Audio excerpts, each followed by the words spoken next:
Hi, Israelite Prepper here. Just wanted to drop in and talk about something that's really been bothering me, and that's really the division in Israel, amongst Israelites. And what's sad is, if you think back when you first came into the truth, you think back and all of a sudden you come out of darkness. You come out of the Sunday church. You realize you've been lied to. Maybe it was the Sabbath. Maybe you discovered the truth of the Sabbath and you're like, wow, it is the seventh day. It's not the first day of the week. The Bible doesn't sanction the first day of the week as the Sabbath. And when we look into the scriptures, we see that the apostles, including Paul, went into the synagogues on the Sabbath day. And you start to get a little bit of truth. Maybe it's that. Maybe it's the holidays. Maybe you figure out that they're pagan. Maybe you did a little bit of research and you find out the origins of these holidays, and you're like, wow, we shouldn't do that. We shouldn't do Christmas and Easter and none of these pagan holidays. Maybe you find out that Thanksgiving is really a national day of mourning for Native American brethren. Maybe you find out that you are in fact an Israelite. Maybe you find out. And it's such a bittersweet truth. It's sweet because now you're not just African American. You're not Negro or Afro American. You find out you have a history that goes back further than the slave ships. That you had a culture. You didn't necessarily run around the jungle in grass skirts and bones in your noses and stuff like that. You find that out. You find out you had a culture, you had a language. You find out that the Holy One of Israel talked to your people, that to your forefathers. The Holy One of Israel spoke to Abraham and Isaac and Jacob. You find that out. You find out we were in a place that's, called the Middle East today, and we fled into Africa. You find out that the Israelites were scattered throughout the world, just as the curses says in Deuteronomy 28. You find out all these things. And that your history is full of heritage, culture, history-making events, life-changing events. And it's sweet because you have kings in your bloodline and queens in your bloodline, and you can hold your chest out and say, we have something to be proud of. And that's sweet. The bitter part is the reason why we as a people are on the bottom of the totem pole, on the societal totem pole, is because we broke the covenant with our God. And so all these curses that are outlined in Deuteronomy 28, as well as in a few other places, have fallen on us. But you come out and then you find other people who have some of this same truth, who's come to the same realization that you and I have come to. And you say, you know what? I come out of the Sunday church because, hey, it's just nothing but lies. It's all about money and traditions and commandments of men. I want to come out of that. Besides, you have all these denominations. and they all believe a little something different. I think I Googled one time that there's over 30,000 different Christian denominations. And then so you're left to believe, well, which one could possibly be right? They all teach a little something different. And so you come out of that and you realize, hey, the Bible doesn't really teach religion, but it teaches more of a way of life. And then you get into the truth. Now, let's say you're still new. And then you get into the truth. And now, not only do you suffer backlash from your family, could be your spouse. Your spouse could say that you're crazy and that you are reading the Bible wrong and you're misinterpreting everything, or you're just a little too literal and all that stuff you're talking about is done away with. Maybe it could be aunts, uncles, cousins, mother, in-laws. You go through that. But then you start to dig a little bit deeper. And you start understanding that even in the truth, there are various camps. And each camp have their own set of doctrines.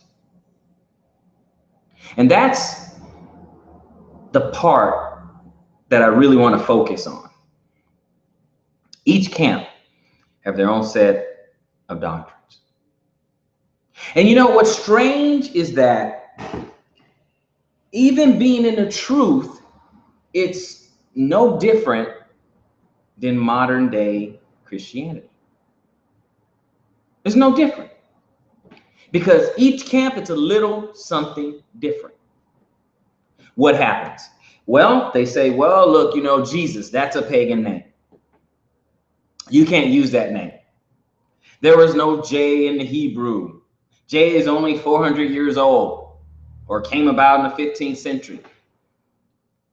So you say, okay, let me research that.